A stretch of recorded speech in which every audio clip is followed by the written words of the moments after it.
Good morning, kids. The next edition. I'd mentioned in the last video that I did for you, PC99, but I pointed out the USB port, which I said I'll mention something about that. So I'm going to do that now. USB is its own standard, not part of the PC99, but it's a standard in itself about what is USB, how to communicate with USB devices. It's a pretty big standard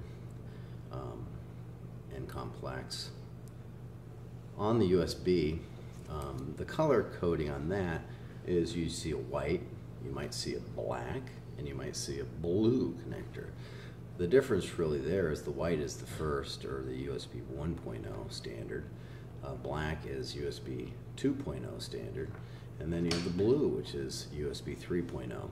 And so basically the speed increased on each of the standards. Different features and things like that were added. And also, if you look in the blue one, if you had some glasses, and I'll get mine out, there's actually a couple rows of pins in there.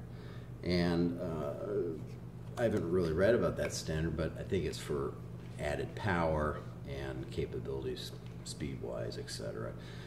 What they're using those for. You can read up on the standard yourself. So anyway, that's the three colors you'd find on USB. And also, there's also a color coding inside the cable, which the manufacturer of the cable should follow. So let's just take a look at that. There's also USB has a symbol, and this symbol has to be, is their symbol. It's copyrighted, and you can't use it unless you meet certain requirements. But let's open up a USB cable. This one happens to be a white one. So let's see what happens. Let's make sure they follow the standard here. On this cable, it should be red, black, white, green of the internal wires. And each wire has a different use. There's a shield that you'll see on the outside. It's like a metal braiding. So you have the wire shield and then the foil shield. And if you take some physics classes, you'll see why they use that. It's a different class. So let's open this thing up. Let's see what we got here. Be careful, don't let those little wires get underneath your fingernail, that will hurt. Okay, so there they are, the four colors.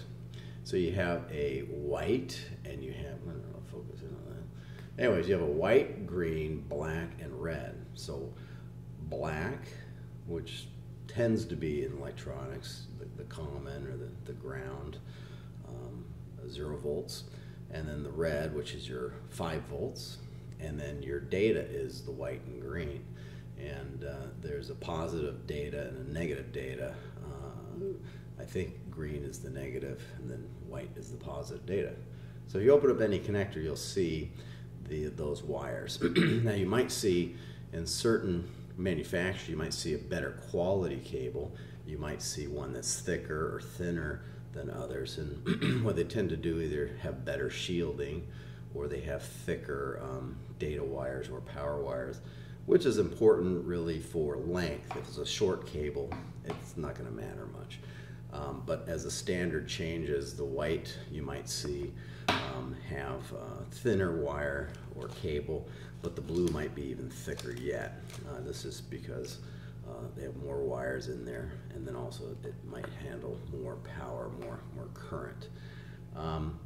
You might also see some other colors. I don't think they're part of the standard. I think it's more for like peripherals, like charging ports or something like that. But I believe those are only 3 colors for the connectors for now. They're going to come up with something new, I'm sure. But as of now, that's all you have. So that's USB. That's the color coding. And also one last thing is there's 2 ends to a USB connector, and you can read about that in the standard too. There's an A plug and a B plug, and you might see one's like a square and one's like a rectangle. So the USB standard has one is the peripheral, and one should go into the one goes into the master, one should go into the peripheral. So this usually plugs into like your printer or the hard drive, things like that, and that goes into your computer, which is the master. which is getting more complicated than I wanted to in this video, but that's what the standard's for. If you want to know about that, read up. A lot of reading. Have a good day, kids.